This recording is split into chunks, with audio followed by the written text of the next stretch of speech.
நண்பர்களே, நீங்கள் பார்த்து கொண்டு இருப்பது உங்கள் கௌசிகா ரிவ்யூ. சரி வாங்க வீடியோக்குள்ள போய் என்ன நடக்க போகுது அப்படின்னு சொல்லிட்டு பாத்தீங்கன்னா, மல்லி அவங்க வீட்டுக்கு போயிட்டாங்க. இதுக்கு மேல பிரச்சனை எதுவும் இல்லையாடா அப்படின்னு சொல்லிட்டு பார்த்தேன். இனிமே தான் ஆரம்பம். இதுக்கு அப்புறம் தானே எங்களோட ஆட்டமே ஆரம்பம். சும்மா அடிச்சு ஓட சொன்னதான் ஓடிடுவேன்னு சொல்லிட்டு நினைச்சாங்களா அவங்க. நான் ஓடி வந்தது பயந்தல்ல, மரியாதை. எதுக்காக வந்தான்னா, இந்த குடும்பத்தில் இருந்துட்டே அவங்கள ஆட்டி வைக்கணும். விஜயை பொறுத்த வரைக்கும் என்ன ஏதோ செல்லா காசுன்னு நினச்சிட்டு இருக்காரு. அவர் தேவைப்படுற போது யூஸ் பண்ணிடுறது, தேவைப்படாத போது தூக்கி போடுறதுக்கு என்ன பார்த்தா யூஸ் தான் தருவ மாதிரி தெரியுதா. அவளுக்கு சரியான ஆப்பி வைக்கிறேன் விஜய்க்கு. விஜய் ஏன்னா நம்ம மல்லி பழி வாங்குற ஆளே இல்லைங்க. ஆனால் அவங்களே பழி வாங்குறான்னா அதுக்கு என்ன காரணம்? ஒரே ஒரு ரீசன் தான். புரிஞ்சிக்காம ஒரு பக்கம் நம்ம மனுஷன் நோகடிக்கிறாரு, இந்த அளவுக்கு நம்மளை ஆட் பண்ணிட்டாரு அப்படின்னு சொல்லிட்டு அவங்களுக்குள்ள ஒரு கோபம் வன்மம் எல்லாமே சேர்ந்து தாங்க இந்த மாதிரி பண்ணது. ஏன் இந்த மாதிரி பண்றாரு, எதுக்கு அப்படின்னு சொல்லிட்டு பாத்தீங்களா, கரெக்டா நம்ம விஜய் எப்படி தான் திரும்ப வரணும். அவங்க போனாங்கல்ல அதிகாரி விசிட்டர், அவங்க வந்த போது சொல்லிட்டு போயிட்டாங்க, இந்த பாரு மல்லி, நான் சும்மா இந்த மாதிரி ஒரு லெட்டர் அனுப்புறேன், அதுக்கப்புறம் இந்த வீட்டில் என்ன நிலவரம்னு சொல்லிட்டு பார்த்துட்டு எனக்கு இன்ஃபர்மேஷன் கொடு. அதுக்கப்புறம் இந்த வீட்டில் இருக்கிற இருக்குது.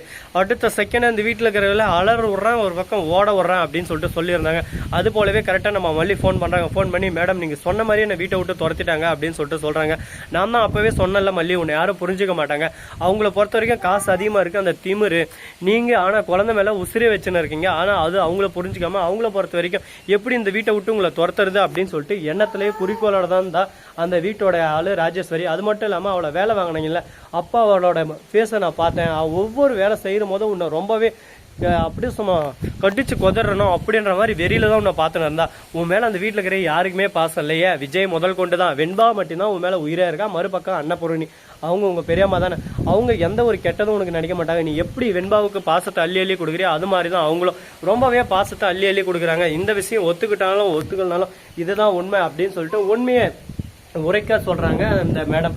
உடனே இதெல்லாம் கேட்ட நம்ம மல்லி வந்து அவங்க வீட்டுக்கு போறாங்க. ஒரு பக்கம் அவங்க அண்ணா வந்து கதறி எழுதாரு, ஐயோ என்னம்மா இது, நீயும் மாப்பிள்ளையும் தான் வரணும்னு சொல்லிட்டு ஆசைப்பட்டேன், நடந்து போச்சு, எனக்கு எதுவும் பிரச்சனை இல்லம்மா, நீ இரு, எனக்கு எதுவும் பிரச்சனை இல்லை, ஆனா இங்கேயும் இருந்துடக்கூடாது, திரும்ப அந்த வீட்டுக்கு போனோம் அப்படின்னு சொல்லிட்டு சொல்றாங்க. அதெல்லாம் பிரச்சனையே இல்லைன்னா நாளைக்கே வந்து என் காலில் விழுந்து கதறுவாங்க. அந்த சமயத்துல புரிய வைக்கிறேன் ராஜேஸ்வரிக்கும் ரஞ்சிதாவுக்கும். அது மட்டும் இல்லாம அக்ரிமெண்ட்ல கையெழுத்து வாங்கி வைக்கிறேன். இனிமே தேவையில்லாம இந்த வீட்டை விட்டு அடிச்சு துரத்துறது, இந்த மாதிரி எந்த விஷயமா இருந்தாலும் அடுத்த செகண்டே போலீஸ் ஸ்டேஷன்ல போய் கம்ப்ளைண்ட் கொடுத்துருவேன் அப்படின்னு சொல்லிட்டு ஃபர்ஸ்டே அவங்களுக்கு நம்ம இன்ஃபர்மேஷன் கொடுத்துருவோம். ஏன்னா நாம அவங்களுக்கு வந்து என்ன உப்புக்கு சப்பானியா, அவங்க தேவைப்படுற போது எடுத்துப்பாங்க, தேவைப்படாதும் நம்மளை தூக்கி போட்டுருவாங்க. நாம என்ன பண்றது, நம்ம வாழ்க்கை என்ன ஆகுறது அப்படின்னு சொல்லிட்டு மல்லி ரொம்பவே கிளியரா அழகா தெளிவா பேசுறாங்க. அவங்க பேசுற ஒவ்வொரு வார்த்தையும் நல்லா உருணிப்பா அர்த்தமோட தாங்க இருக்கு. ஏன்னா அர்த்தம் இல்லாம அவங்க பேசல, எல்லாமே அர்த்தத்தோட தான் பேசுறாங்க. இவ்வளோ பேசினா மட்டும்தான் நம்ம விஜய்க்கு உரைக்குங்க. ஏன்னா விஜய் எந்த அளவுக்கு சுயநலவாதியா இருக்கும் நீங்களே நல்லா யோசிச்சு பாருங்க. அவருக்கு தேவைப்படுற போது கரெக்டா நம்ம வெண்பாவை காப்பாத்துறதுக்கு ஃபர்ஸ்ட் வந்தாங்க. அதுக்கப்புறம் சரி மனைவியா இருக்கணும்னு சொன்னதும் மனைவியாவும் இருந்தாங்க. அதுக்கப்புறம் வீட்டை விட்டு துரத்துனாங்க. திரும்ப விஜய் போய் கதறி கல்யாணத்தை நிறுத்தி அரவிந்த் கூட கல்யாணம் இருந்தால் இந்நேரம் மல்லி வார்க்க சொர்க்க மாதிரி இருந்தாங்க. அந்த சொர்க்கத்துல இருந்து திருப்பி அவங்கள கூட்டிட்டு வந்தாங்க. திருப்பியும் கூட்டிட்டு வந்து நீ என் மேலே தேவையில்லாம ஒரு மாத்திரையெல்லாம் கொடுத்து என்னை அடைய நினைக்கிற அப்படின்னு சொல்லிட்டு அவதூறா பேசி மல்லியை திருப்பியும் வீட்டை விட்டு துரத்துறதுக்கு பிளான் பண்ணி வீட்டை விட்டு துரத்திட்டாங்க. அதுக்கப்புறம் திருப்பியும் இந்த மாதிரி வந்து விசிட்டர் வந்திருக்காங்கன்னு சொல்லிட்டு திரும்ப என்ன வீட்டுக்கு வர வச்சுங்க. திரும்பவும் என்னை இந்த மாதிரி சொல்லி அனுப்புனா நான் என்ன ஆகுவேன், எனக்குன்னு யாரும் இருக்கா, திரும்ப நான் போயிட்டு வரதுக்கு நான் உங்கள் வீட்டு வேலைக்காரியா, என்னை பார்த்தா எப்படி தெரியுது உங்களுக்கு அப்படின்னு சொல்லிட்டு கஷ்டப்பட்டு பேசுறாங்க. அதை கேட்கும் போது நமக்கே ஒரு பக்கம் கஷ்டமா இருக்கு, மனசெல்லாம் ஒரு பக்கம் வலிக்குது, ரணமா இருக்கு. என்னடா இந்த அளவுக்கு ஒரு பக்கம் மனசை கஷ்டப்படுத்துற மாதிரியா பண்ணுவாங்க, ஏன் இந்த மாதிரி பண்றாங்க, எதுக்கு இந்த மாதிரி பண்றாங்க, புரிஞ்சுக்காம பேசுறாங்களே, இவங்க மனசு என்ன கல்லா அப்படின்னு நம்ம கேட்கிற அளவுக்கு அவங்க ரொம்பவே கொடூரமா தாங்க இருக்காங்க. சரி நடந்துச்சு, இதுக்கு மேல எந்த ஒரு பிரச்சனையும் வராது, அது நான் கேரண்டின்னு சொல்லிட்டு ராஜேஸ்வரி சொல்றாங்க. நீங்க இந்த வீட்டுல இருக்காதீங்க, உங்க வீடு எது, நீங்க வந்து ஏன் எங்க தங்கின்னு இருக்கீங்க, உங்களுக்குன்னு ஒரு புருஷன் இல்லையா, அவங்க வீடு இல்லையா, அங்க ஏன் போகாம எங்க இருக்கீங்க, எங்க குடும்பத்தை நாசனம் பண்றதுக்கு நான் அப்படி இப்படின்னு சொல்லிட்டு கேக்குறாங்க.